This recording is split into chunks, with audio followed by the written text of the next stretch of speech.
जय श्री कृष्णा, जय श्री राधे। आज की वीडियो में आप सभी का स्वागत है। आज हम आपको सुनाने जा रहे हैं श्रीमद् भागवत गीता महात्म्य सहित। आज का जो अध्याय हमारा है वो 10वां अध्याय है। इससे पहले के अगर अध्याय आपने नहीं सुने हैं तो आपको हमारे चैनल पर मिल जाएंगे, वो भी जरूर जाके सुनिएगा। भगवान शिव कहते हैं, सुंदरी अब तुम 10वें अध्याय के महात्म की परम पावन कथा सुनो, जो स्वर्ग रूपी दुर्गम में जाने के लिए सुंदर सोपान और प्रभाव की चरम सीमा है। काशीपुरी में धीर बुद्धि नाम से विख्यात एक ब्राह्मण था, जो मुझ में प्रिय नदी के समान भक्ति रखता था। वह पावन कार्तिक के अर्जन में तत्पर रहने वाला, शांति चित और हिंसा कठोरता एवं दुस्साहस से दूर रहने वाला था।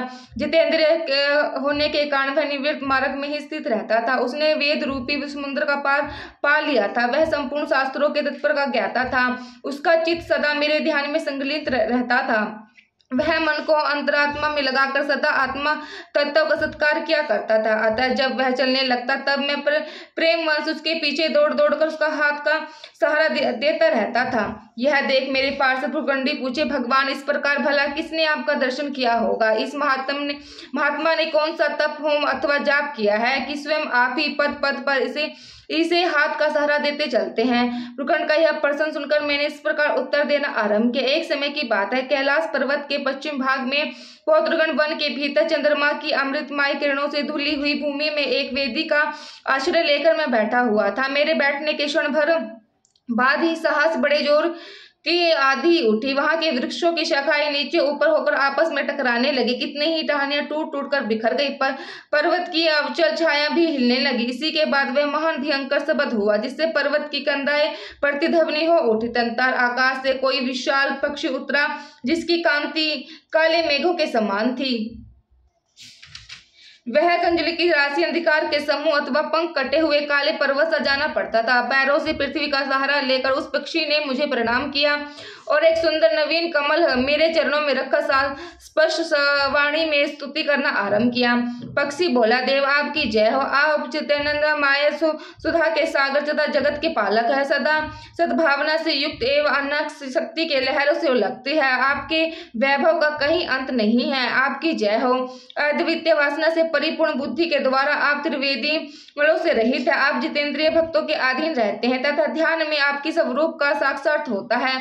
आप अविद्यामयी उपाधि से रहित, नित्य मुक्त, निराकार, निर्मय, असीम, अहंकार शून्य, आवरण रहित और निर्गुण है। आपके चरण कमल शरणगत भक्तों की रक्षा करने में प्रवीण है।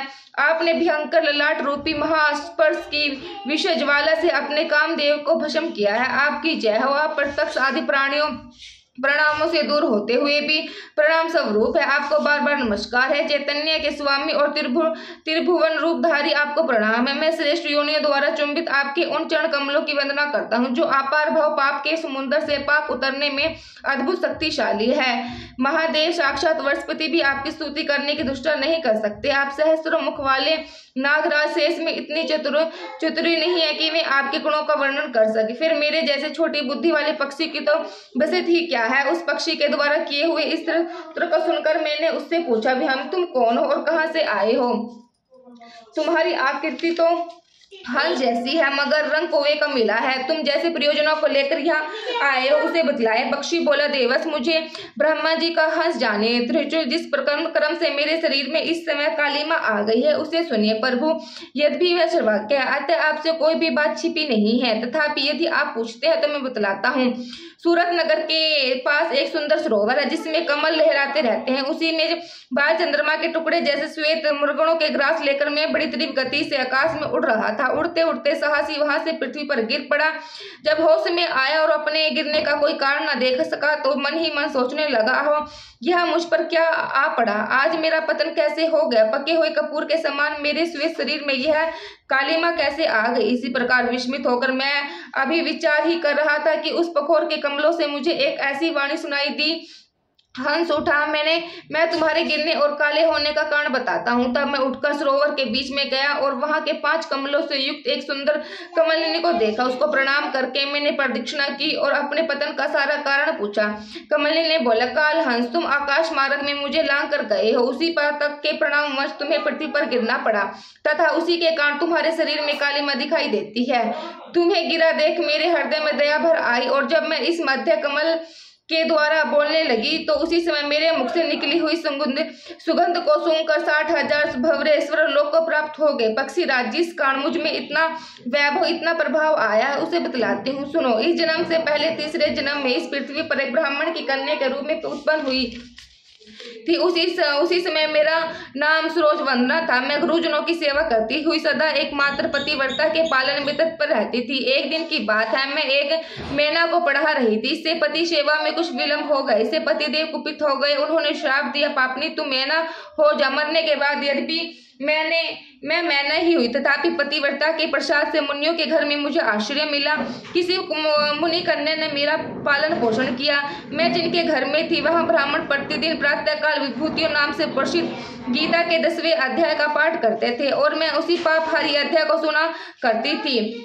विडम्ब काल आने पर मैना का शरीर छोड़कर 10वें अध्याय के महात्म को सर्वलोक में अप्सरा हुई। मेरा नाम पार्वती हुआ और मैं पाक की प्यारी सखी हो गई। एक दिन मैं विमान में आकाश में विचर रही थी। उसी समय सुंदर कमलों से सुशोभित इस रमणीय सरोवर पर मेरी दृष्टि पड़ी और इसी में उतरकर जो ही मैंने जल क्रीड़ा आरंभ की, तो ही दुर्वासा मुनि आ धमके। उन्होंने वस्त्रहीन अवस्था में मुझे देख लिया। उनके भय से मैंने स्वयं ही एक कमलनी का रूप धारण कर लिया। मेरे दोनों पैर एक कमल हुए, दोनों हाथ में 2 कमल हो गए और शेष अंगों के साथ मेरा मुख भी एक कमल हुआ। इस प्रकार मैं 5 कमलों से युक्त हुई। मुनिवर दुर्वासा ने मुझे देखा। उनके नेत्र क्रोधग्रस्त जल रहे थे। मैं बोली, पापनी तू इसी रूप में 100 वर्ष तक पड़ी रहा। यह शाप देकर क्षण भर में अंतर्ध्यान हो गई। कमलनी होने पर भी मैं विभूति अध्याय के महत्व से मेरी वाणी लुप्त नहीं हुई। मुझे लांग मात्र के अपराध से तुम पृथ्वी पर गिरे हो। पक्षीराज, यहाँ खड़े हुए तुम्हारे सामने ही आज मेरे शाप की निवृत्ति हो रही है, क्योंकि आज 100 वर्ष पूरे हो गए। मेरे द्वारा कहे जाते हुए उस उत्तम अध्याय को तुम भी सुन लो।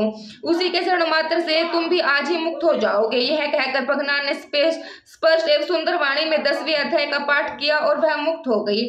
उसे सुनने के बाद उसी के दिए हुए इस उत्तम कमल को लाकर मैंने आपको अर्पण किया है। इतनी कथा सुनकर उस पक्षी ने अपना शरीर को त्याग दिया। यह एक अद्भुत सी घटना हुई। वही पक्षी अब 10वें अध्याय के प्रभाव से ब्रह्मकुल में उत्पन्न हुआ। जन्म से अभ्यास होने के कारण शाश्वत अवस्था ही इस मुख से सदा गीता के 10वें अध्याय का उच्चारण हुआ करता था। 10वें अध्याय के अर्थ चिंतन का यह परिणाम हुआ कि वह सब भूतों में स्थित शंख चक्रधारी भगवान विष्णु को सदा ही दर्शन करता रहता था। इसी स्नेहपूर्ण दृष्टि जब कभी किसी देहधारी के सिर पे पड़ जाती, तब वह चाहे शराबी या ब्रह्म हत्यारा ही क्यों ना हो, मुक्त हो जाता तथा पूर्व जन्म में अभ्यास किए हुए 10वें अध्याय के महात्म से इसको दुर्बल तत्व ज्ञान प्राप्त हुआ तथा इसने जीवन मुक्ति भी पा ली है। अतः ही जब यह रास्ता चलने लगता है तो मैं इसी हाथ का सहारा दिया करता हूँ। भृगण, यह सब 10वें अध्याय की ही महामहिमा है। पार्वती, इस प्रकार मैंने भृगुण के सामने जो पाप नाशक कथा कही थी, वही यहाँ तुमसे भी कही है। नर हो, नारी हो अथवा कोई भी क्यों ना हो, इस 10वें अध्याय के स्वर्ण मात्र से उसे सब आश्रय के पालन का फल प्राप्त होता है। अब हम आपको सुनाएंगे अध्याय ये था महात्म। भगवान श्री कृष्णचंद्र बोले, हे महाभौम, फिर भी मेरे परम रहस्य और प्रभाव युक्त वचन श्रवण कर, जो कि मैं तुझे अतिशय प्रेम रखने वाले के लिए हित की इच्छा से कहूंगा। हे अर्जुन, मेरी उत्पत्ति को अर्थात विभूत सहित लीला से प्रकट होने को न तो देवता लोग जानते हैं और न ही महर्षि जन ही जानते, क्योंकि मैं सब प्रकार से देवता और महर्षियों का भी आदि कारण हूँ। जो मेरे को अजन्मा अर्थात वास्तव में जन्म रहित और अनंत आदि तथा लोगों का महान ईश्वर तत्व से जानते, वह मनुष्य में ज्ञानवान पुरुष संपूर्ण पापों से मुक्त हो जाते हैं। हे अर्जुन, निश्चय करने की शक्ति, तत्व ज्ञान और अमूर्तता, अक्षमा, सत्य तथा इंद्रियों के वश में करना और मन का निग्रह तथा सुख शांति, दुख उत्पत्ति, प्रलय, भय, अभय भी तथा अहिंसा, समता, संतोष, ताप, दान, कीर्तन, अकीर्तन, ऐसे यह प्राणियों के नाना प्रकार के भाव मेरे में ही होते हैं। हे अर्जुन, 7 महर्षि जन और 4 उनमें से पूर्व में होने वाले स्नाद आदि, स्वभूत आदि 14 मनु, ये मेरे में भाव वाले सब के सब मेरे संकल्प से उत्पन्न हुए और जिनकी संसार में संपूर्ण प्रजा है। जो पुरुष इस मेरे परम और आश्चर्य विभूतियों और तथा योग शक्ति को तत्व से जानता है, वह पुरुष निश्चय ध्यान योग द्वारा मेरे को ही एक भाव से स्थित होता है। इसमें कुछ भी नहीं है। मैं वासुदेव ही संपूर्ण जगत की उत्पत्ति का कारण हूँ और मेरे से ही सब जगत चेष्टा करता है। इस प्रकार तत्व से समझकर श्रद्धा और भक्ति से युक्त हुए बुद्धिमान भक्तजन मुझे परमेश्वर को निरंतर भजते हैं। मैं निरंतर मेरे में मन लगाने वाले, मेरे में ही प्राणों का अर्पण करने वाले भक्त जन सदा ही मेरे भक्ति की चर्चा के द्वारा आपस में मेरी प्रभाव को जानते हुए तथा गुण तथा प्रभाव सहित मेरे कथन करते हुए ही संतुष्ट होते हैं। मुझे वासुदेव में ही निरंतर नमन करते हैं।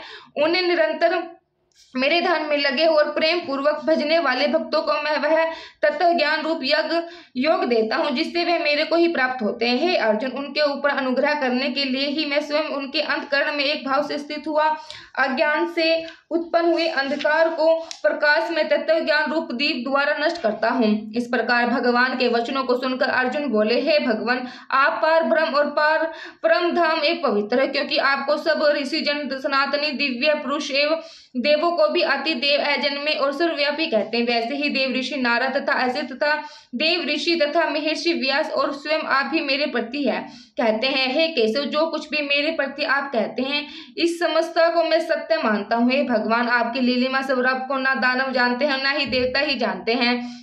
हे भूतों के उत्पन्न करने वाले, हे भूतों के ईश्वर, हे देवों के देव, हे जगत के स्वामी, हे पुरुषोत्तम, आप स्वयं ही अपने से आपको जानते हैं। इसलिए हे भगवान, आप ही उन अपने दिव्य विभूतियों को संपूर्णता से कहने के लिए योग्य है कि जिन विभूतियों के द्वारा इन सब लोगों को व्याप्त करके स्थित है।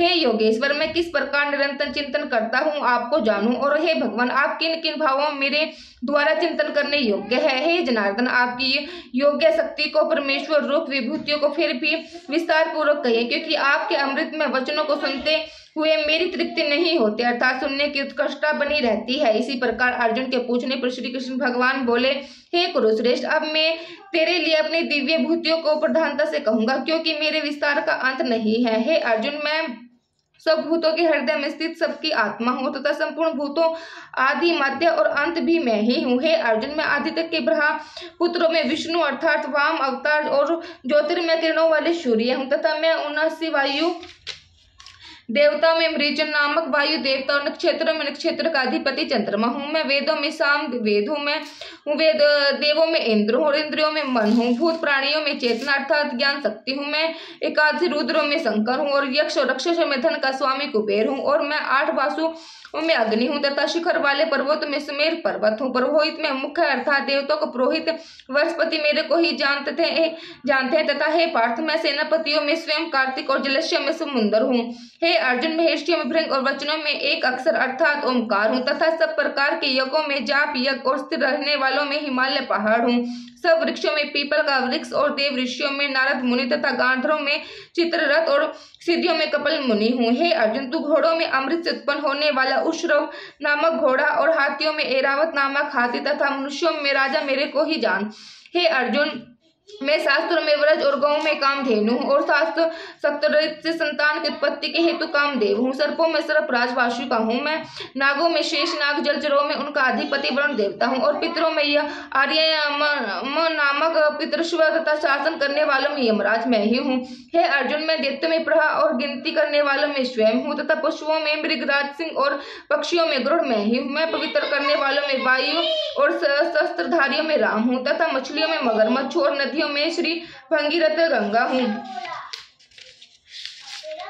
हे अर्जुन श्रेष्ठ, आदि अनंत और मध्य भी मैं ही हूँ तथा मैं विद्याओं में आत्मा विद्या अर्थात ब्रह्म विद्या एवं परस्पर विवाद करने वालों में तत्व निर्माण के लिए जाने वाला वाद हूँ। मैं अक्षरों में आकार समास द्वंद नामक समास तथा अक्षय काल अर्थात काल का भी महाकाल तथा विराट स्वरूप सबका धरण पोषण करने वाला भी मैं ही हूँ। हे अर्जुन, मैं सबका नाश करने वाला मृत्यु और आगे होने वालों की उत्पत्ति का कारण हो तथा स्त्रियों में कीर्तन श्री वाक समृद्धि मेध श्रुति सक्षमा हूँ तथा मैं ज्ञान करने योग्य ऋतु में भ्रतसम और छंदों में गायत्री छंद तथा महीनों में मंगशीर मास महीना ऋतु में वसंत ऋतु मैं ही हूँ। हे अर्जुन, मैं छल करने वालों में जुआ प्रभावशाली पुरुषों का प्रभाव हूँ तथा मैं जीतने वालों की विजय हूँ तथा निश्चय करने वालों का निश्चय एवं सात्विक पुरुषों का सत्य भाव हूँ।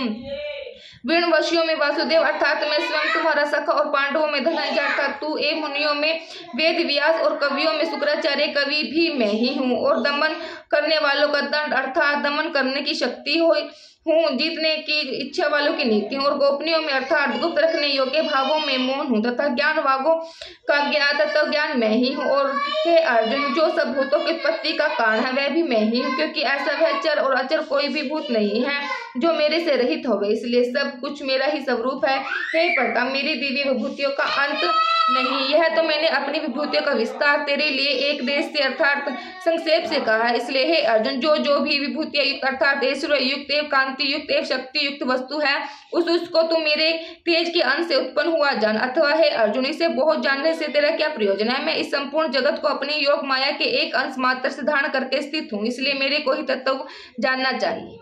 जय श्री कृष्ण, जय श्री राधे।